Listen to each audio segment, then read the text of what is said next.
Since I've gone from full-time work to full-time at home, we've reduced our food bill dramatically. And this is how we don't run to the supermarket every week. Every morning we start with breakfast, and lately it's all been about pancakes, fruit pancakes.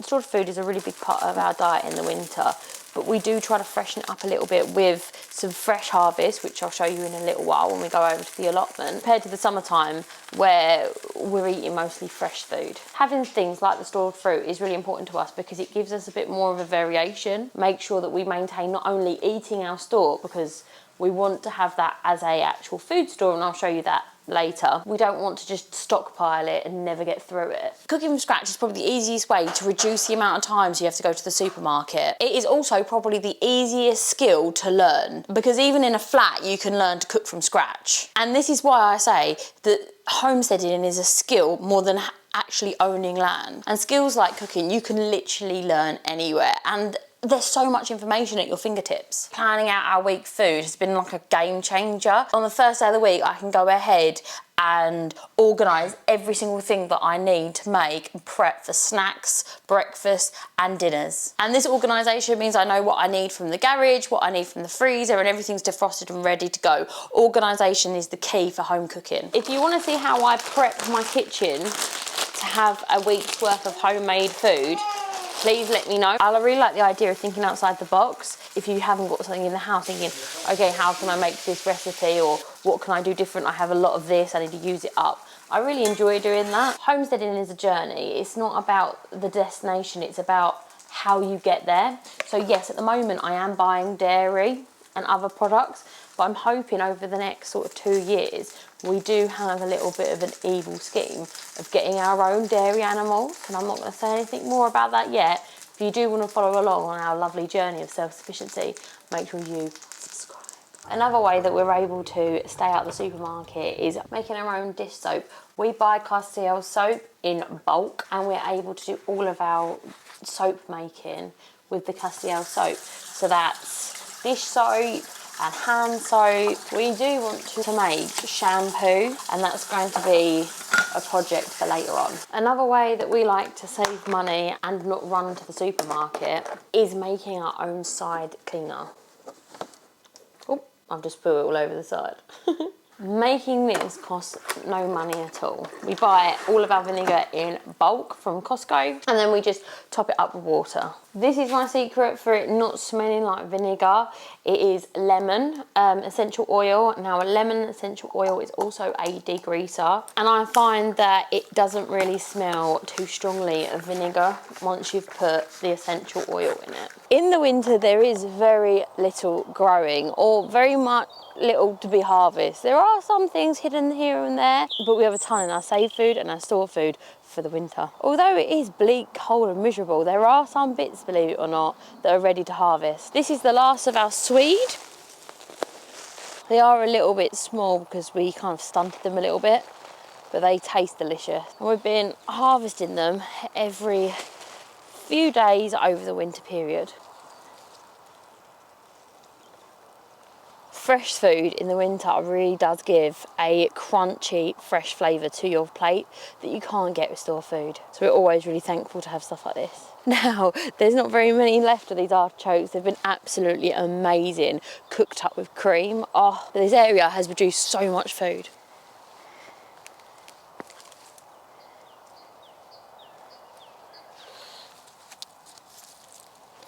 Wow, look at that one.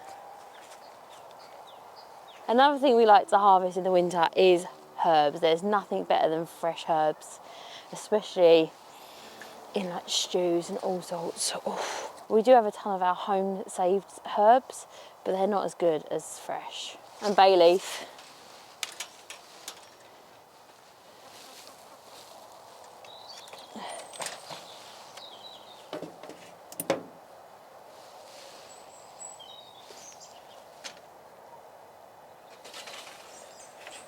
Eggs are also really important to our diet, and we're very lucky to have 3 laying hens. We're definitely going to get some more egg layers this spring, so make sure you're subscribed for that. When it comes to self-care products, the thing that stops us running to the supermarket so readily is nappies. Since Andrew was born, we've been using reusable nappies. An average family will spend £1,200 on nappies, which is a ridiculous amount. But using reusable nappies saves us about £500 per child. Now, if you were going to have a second child, obviously you'd already have these. You wouldn't have to buy any more. And it's not just purchase self-care products that we have, we've made a ton too, and it's amazing how many you can make from scratch from just ingredients that you have at home. To kind of develop our self-sufficiency, I've decided to today tackle shampoo. So we're starting off making, for the first time, our own shampoo. Into our old slow cooker, I put 10 ounces of fat. I'm then going to put 10 ounces of olive oil. This is olive oil that I have marinated or infused with calamine. Calamine's meant to be really good with blonde hair. It really brings out the light tones of your hair apparently. So I'm going to run this through a cheesecloth. This is castor oil. This is the next oil we're going to use. It's really good for your hair. It helps with growth, protects split ends, and really moisturises the scalp, so that's what we're going to be using. Coconut oil also helps with hair growth and stops it from losing moisture. Okay, so I'm going to put this into our crock pot that's heating up nicely. The smell of them herbs are just so lovely. I don't think I'm even going to put any essential oils in here. Now that that's all melted, we're going to make our lye solution. To do this, you really do need PPE. Just in case we do spill this stuff, I'm going to take out some vinegar because that'll neutralise it. Because it's basic. Okay, so now we're outside. There's no children or dogs around. The lye, which is here, this is nasty stuff, hence the PPE. Right, you don't really want this on your skin, or to breathe it in.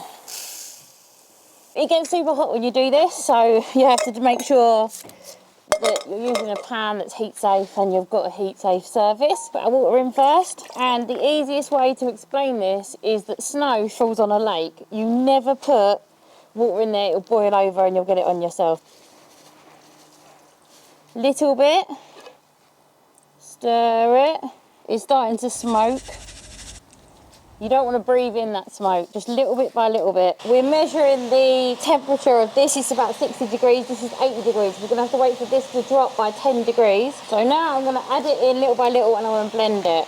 Okay, so we're still mixing, we're still wearing our gloves and stuff. We don't over mix it. So apparently if you lift it up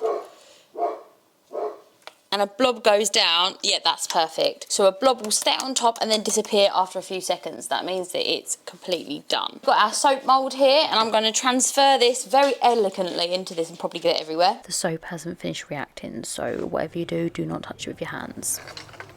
So this is our food store, one of the main ways that we stay out of the supermarket. We have all of our foods that we've grown here, we're storing. This is one of my favourite ways of storing things. It is a little bit harder than, say, throwing things in the freezer, but I absolutely love how convenient it is once it's on the shelf. One of the most important rules of having this area here is oldest ingredients have to be the first ones you use, and the newest ones, say for example, this is what I made this year, have to be used after all of these have gone. This allows good stock rotation, just like you get in the supermarket. I like to come down here on a Monday because then I am constantly looking over what I have. If I'm not consciously deciding that I'm going to be using this stuff, it's so much easier just to use what I have in the house or to pop out to the shops, which we don't want to do. In a few weeks' time, when we start getting a little bit of harvesting again, I come in here and I do a tally of what I've used so I have a better idea what I'm going to grow next season. One thing that we do like to buy in bulk is flour. This is organic bread flour. We also buy plain flour.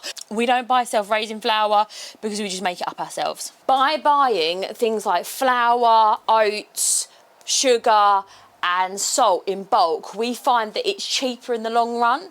So yes, it is a large investment now and it is in terms of space. However, we find that overall we use so much of it that it's financially worth it for us.